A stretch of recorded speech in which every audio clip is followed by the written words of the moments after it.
Setting up automated phone calls for your business is easier than ever with Vonage's Voice API.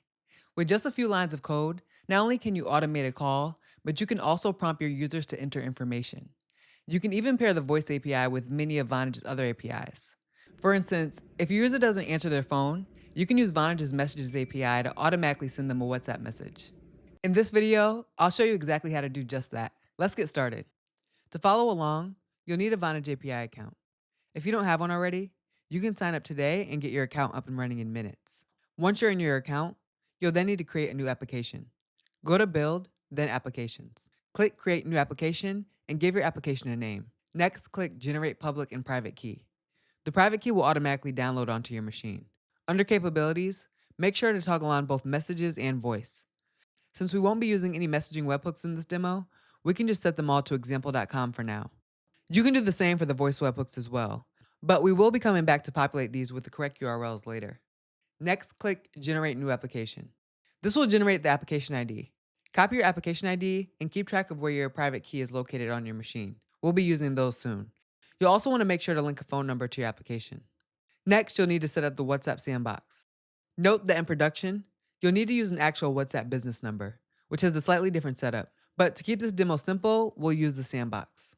In the dashboard, go to the Messaging tab and then select Messages Sandbox. In the WhatsApp box, click Add to Sandbox. You'll then be prompted to scan the QR code, which will automatically open WhatsApp on your phone with a pre-filled message containing your passphrase. Once you click Send, you'll get a confirmation message that your number was set up successfully. When we test out sending messages to our WhatsApp, we'll refer to that number you sent the message to as the sandbox number. With all of that out of the way, we're finally ready to code. By the way, all of the code that we'll discuss today is linked in the description below, so no need to copy everything down. First, let's create a new folder by running the make directory command on the command line. I'm going to call this one Python Voice. Next, cd into the folder, and then run the following command to create and activate a virtual environment.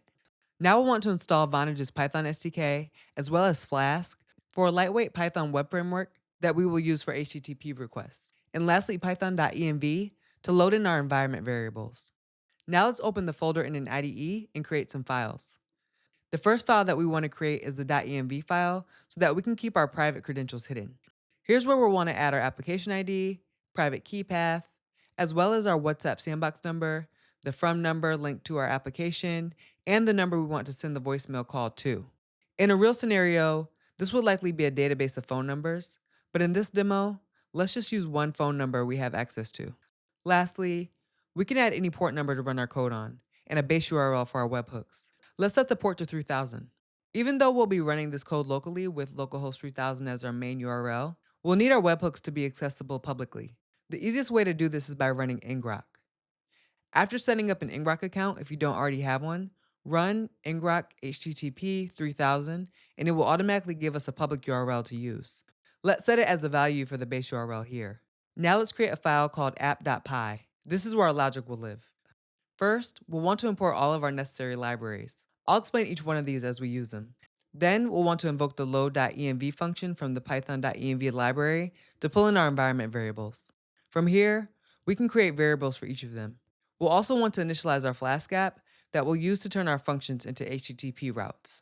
Next, we'll want to set up our Vonage credentials for authentication later. We'll need to create an auth object to authenticate our application ID and private key. Also, since we're specifically using the sandbox environment, we need to specify the API host to be the sandbox URL in the HTTP client options object. Now we're ready to start setting up our routes. Let's create a simple app that calls you and asks you to enter your birthday with the keypad, and in return tells you how many days are left until your birthday. If we don't answer, it will leave us a WhatsApp message. To trigger the call, let's create a get route with the endpoint /dial. When dial is called, we want it to call the user and ask for their birthday. The way that we do that is with NCCO objects, which essentially just specifies an action that should be taken on the call. At its core, an NCCO is just a JSON object. These JSON objects are added to a list and passed into a call object, which will execute each of them sequentially. The first NCCO object we'll create is the talk object. The talk object instructs the automated voice to use text-to-speech functionality. Here we'll use it to say, "Hello, please enter your birthday as a 2-digit month, 2-digit day, and 4-digit year, and then press pound." We can set the loop to 1 to make sure it's only said once, and set the language to American English. There are a few other parameters you can set here to personalize the experience, so make sure you check out the docs, also linked in the description. The next NCCO object we'll need to create is an input object. The input object can either be speech, DTMF, short for dual tone multi-frequency, or both. Here we're specifying that we're expecting DTMF, which should be your birthday in the MMDDYYYY format. If the user doesn't start entering their birthday within 10 seconds, it will time out and the call will automatically end. Otherwise, when they do enter their birthday, we ensure that the max amount of digits they can enter is 8 and that they press the pound key to submit it, or submit on hash. Another important field on input is the event URL. This is a URL that's triggered after the DTMF event. In this case, it's when the user enters their birthday and presses the pound key. Let's take a brief detour to look at that route. The birthday URL is another post route within our app.py file. The first thing it does is extracts the 8 digits that the user entered and were passed through as data from the request. Then it calls a helper function called getBirthdayData to determine how many days until the user's birthday and what age they'll be. If the user ended up entering an invalid birthday, the birthday route will have the automated voice tell the user that there was an error determining their birthday. Otherwise, it will respond back with the correct information. So in this if-else statement, we're determining what the automated voice should say. Then in the following line, we're creating another talk object that pulls in that text. Finally, we're adding it to a list and then returning it as JSON. So going back to the dial endpoint, this is what our event URL is doing here. We'll also need to put these talk and endpoint objects into a list as JSON. Now we can move on to our create call request object. This is the easy part. This represents the call we're going to make, containing our to and from numbers, the NCCO list we created, and any other optional fields you want to add. Again, make sure to check the docs to see all the options available to you. One field we did add is machine detection and set it to hang up. This basically tells the call to hang up if it encounters the answering machine. With the auth object we created earlier, we can now create a Vonage client object so that we can call the API. And lastly, we can then use the Vonage client to actually make the call. We can just return the response. We can run this file directly from the root of the project by just running python 3 app.py. It should start running on localhost 3000 or whichever port you specified in the .env file. Also, make sure the ngrok is still running. Now we can go to localhost 3000/dial to initiate the call. If all goes well and the user answers, this is what the experience would look like.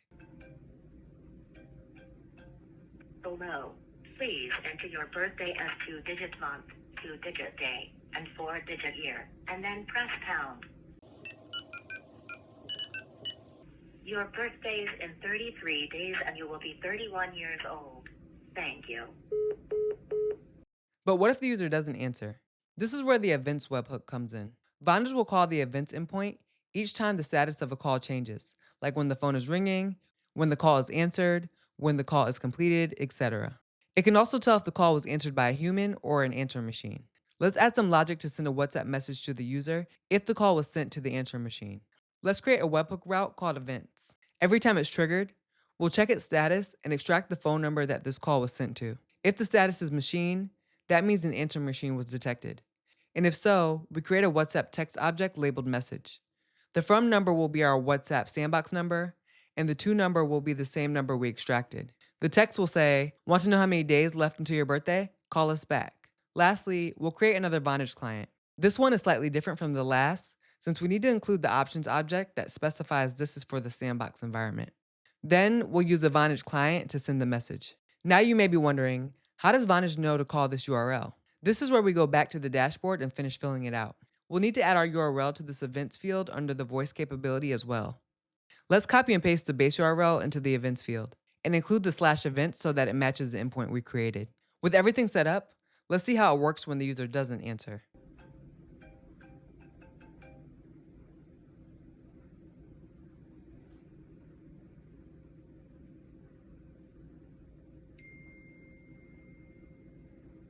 And that's it. What other creative ways can you think of to use the Voice API? Let us know in the comments. To learn more about the Voice API and any other Vonage APIs, subscribe to this YouTube channel, join our Slack community, and check out our blog at developer.vonage.com.